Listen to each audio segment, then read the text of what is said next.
everyone, and welcome to video 7, where we'll talk all about getting started investing. These next 3 videos are generally the topics that people immediately want to jump into, and I can't blame them. You work hard to earn and to save money, and this is where you start to put your money to work for you. It's fun to explore the world of investing and to learn about strategies you can use to make your money grow. It's even more fun when you actually start to see the results and catch the vision of the new financial trajectory you've put yourself on. So I'm excited about the topics that we're going to cover together in these next few videos. But before we jump in, let's remember that everything we've talked about previously is an important building block that leads you to this point. All the principles we've discussed, from understanding your why and setting SMART goals to living within your budget, avoiding consumer debt, having appropriate safeguards and insurance, the FLOSS method for budgeting, and the 70-20-10 rule. All of these principles are critical to your success. They create a solid foundation that you can build on, and being disciplined about these principles, for example, that 70-20-10 rule, is what enables you to have the funds to invest. Paying yourself each and every month is what provides the money for you to invest, to begin growing wealth and paving the way for your future financial freedom and peace of mind. In fact, I'm going to let you in on a very important investing secret. Are you ready for this? Here's the secret. The more money you're able to save and invest, the more investment gains and wealth you'll be able to generate. How's that for earth-shattering news? I know it's incredibly simple, and hopefully it seems obvious, but it's absolutely true. Every effort you make today to follow these principles, thereby enabling you to save and invest, will be magnified in the future.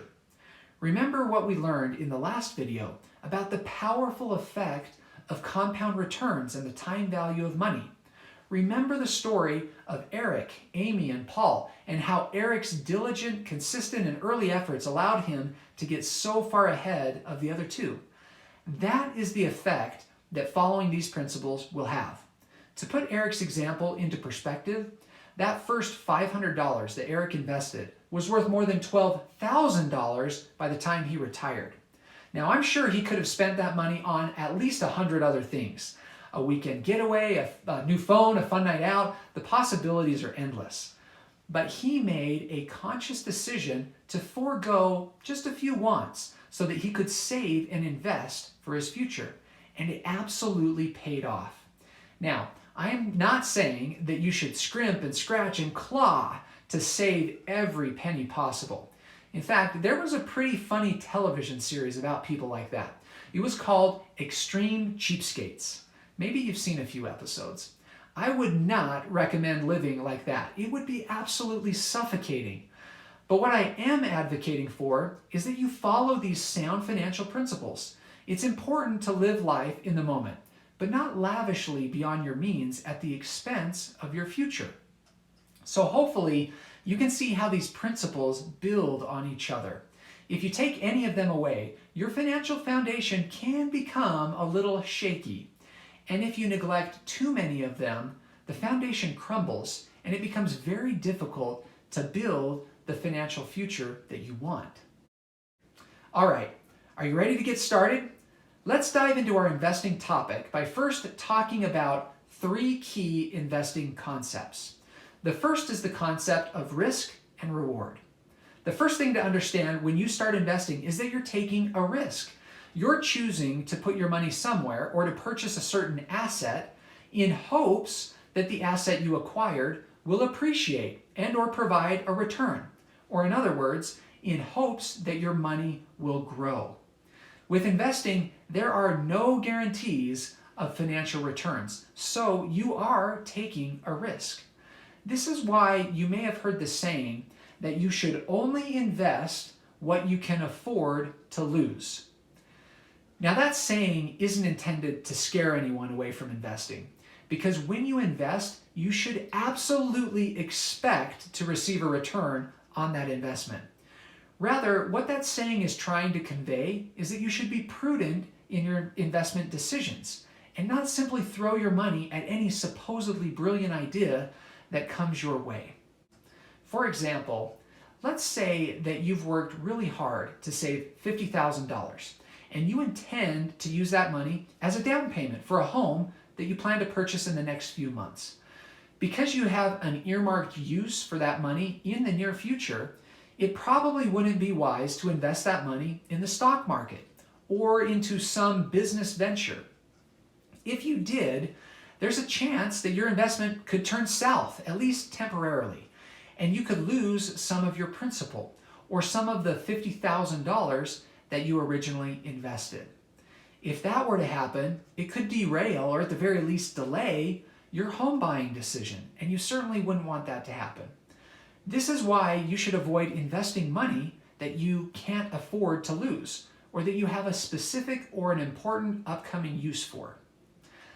Now, back to the concept of risk and reward. All investment alternatives have risk, and the reward or the return on investment that you expect to generate should correspond to that level of risk. To illustrate this, let's take a look at this graphic. Here we have a y-axis, or the vertical line on the left, that represents an investment and investment returns in percentage terms. At the bottom, we have low investment returns, and at the top, we have high investment returns. The x-axis, or the horizontal line at the bottom, represents the risk that's involved, with lower risk investments on the left and higher risk investments on the right. The diagonal line going through the chart illustrates how investments with increasing risk should also provide increasing returns. Or in other words, if you want to generate a higher return on your investment, you need to take on additional investment risk. Now, along that diagonal line, I've listed out a variety of investment alternatives or different places that you could easily invest your money. As you progress up the diagonal line, the investments become increasingly more risky, but they also have the ability to generate higher returns. For example, in the bottom left corner, I've listed a savings account or a piggy bank. You could certainly choose to invest or keep your money in a savings account. That would be a very safe investment with extremely low risk. The downside is that your savings account will generate extremely low returns, or a very low interest rate in this case.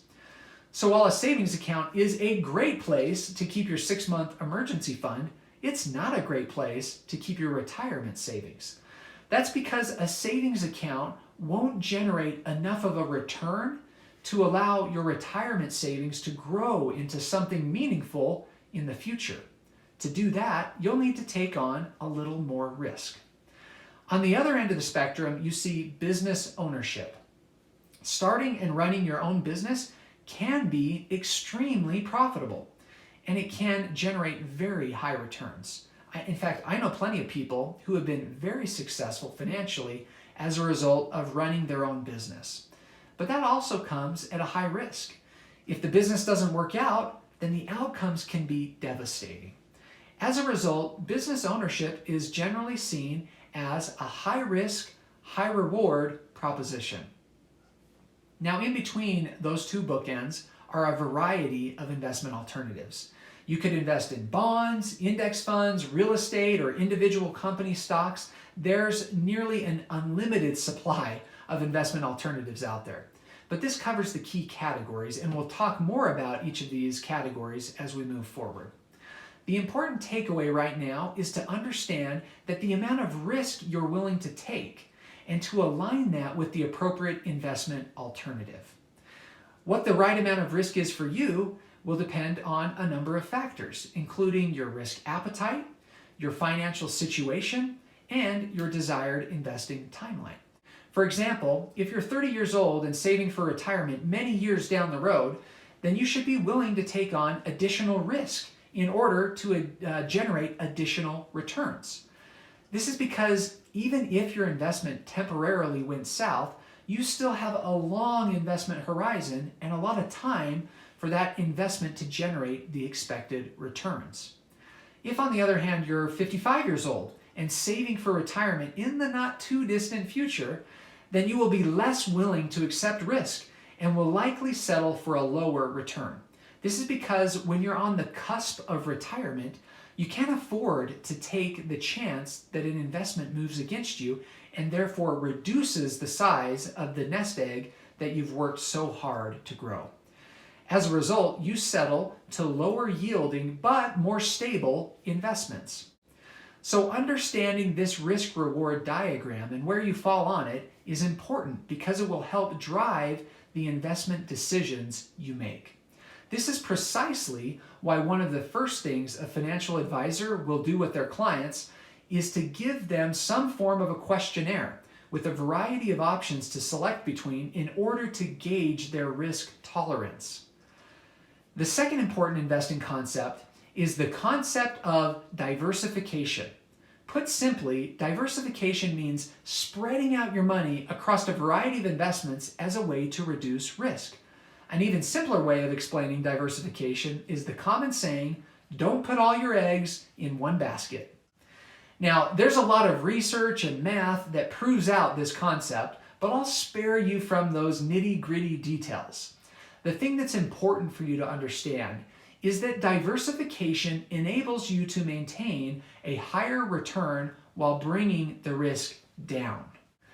Let's look at a non-finance example as a way to further explain the concept of diversification. I used to live just outside of New York City, and if you've ever been there before, you've almost certainly had interactions with street vendors.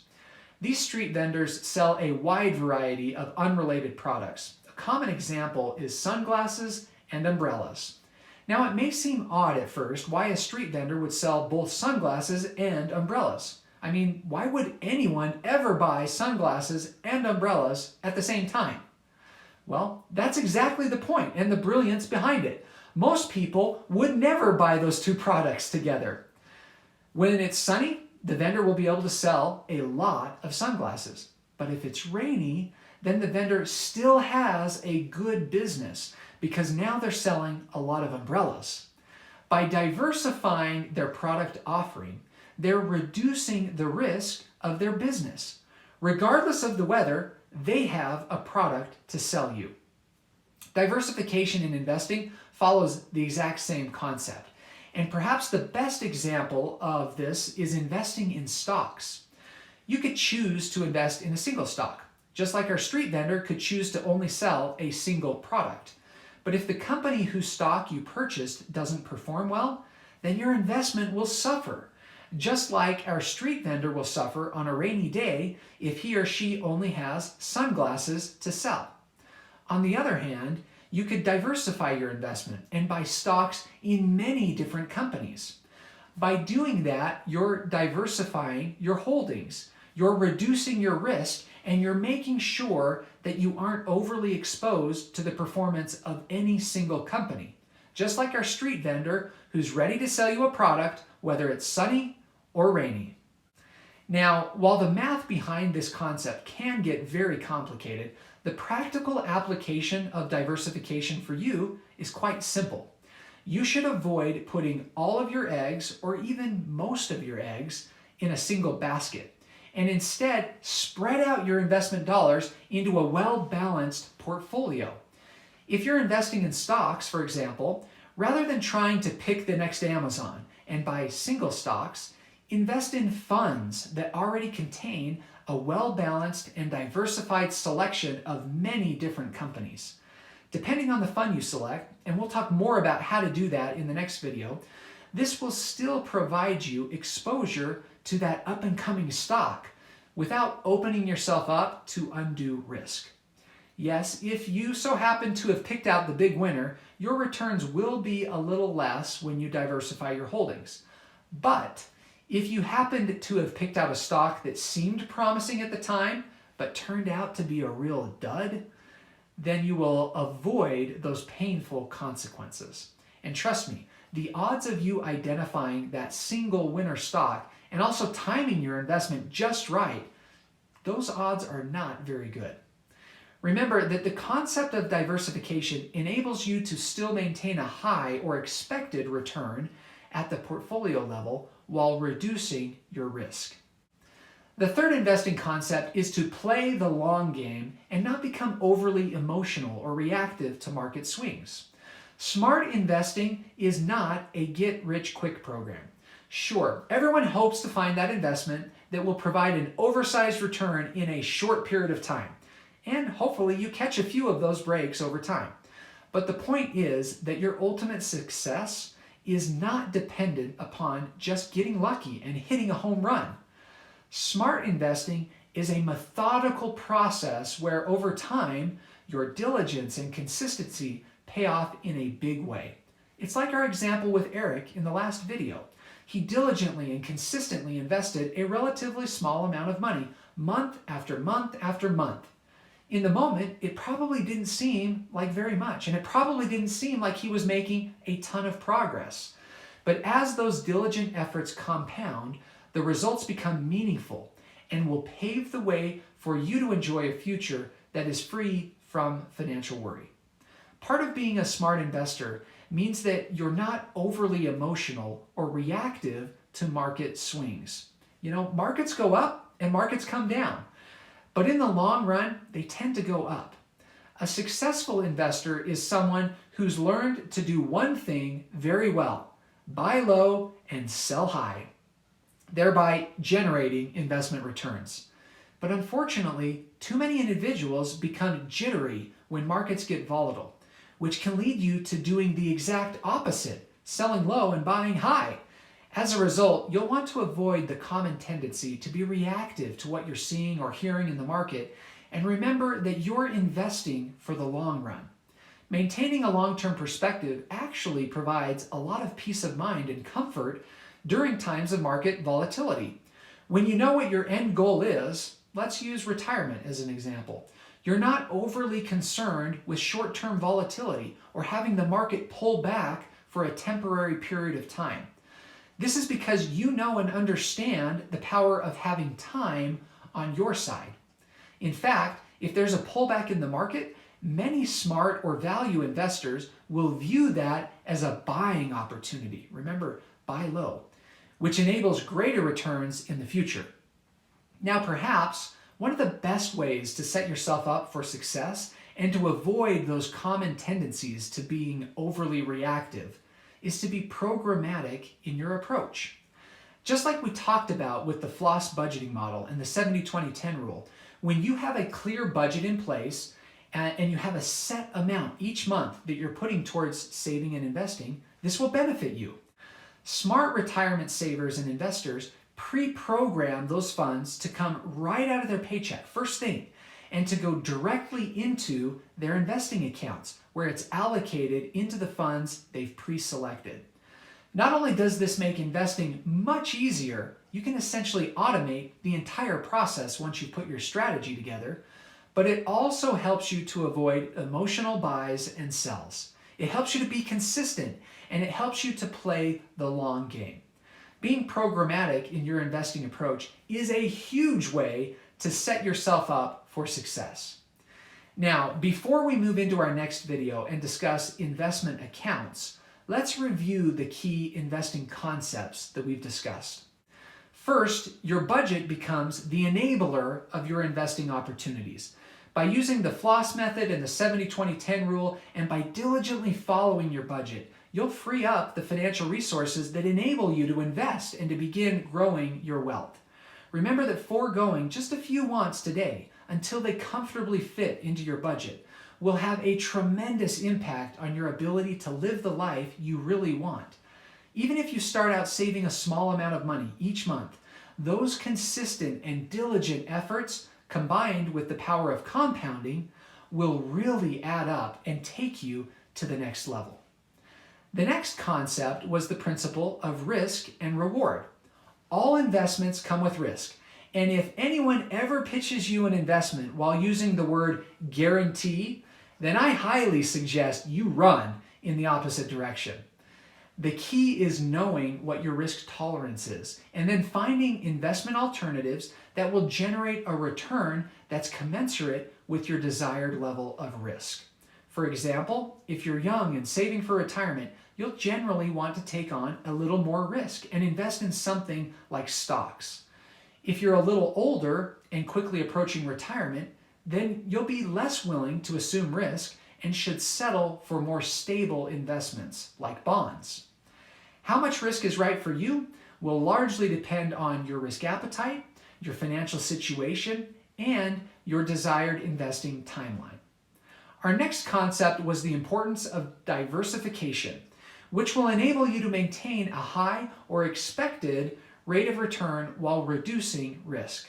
Remember the street vendor in New York City who's selling sunglasses and umbrellas so they always have a viable business, come rain or shine?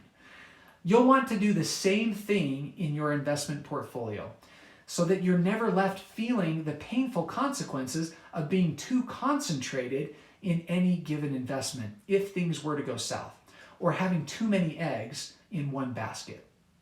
Finally, remember that smart investing is a methodical approach where you're rewarded for being consistent over a long period of time. Retirement investing is not a get-rich-quick program where you're swinging for the fences and trying to find and hit the next home run. Instead, you'll benefit by maintaining a long-term perspective and being programmatic in your approach. With that, we're ready to dig into some of the nuances and the practical application of investment accounts, investment options, and how to make that all come together in a programmatic way. I'll look forward to seeing you in the next video.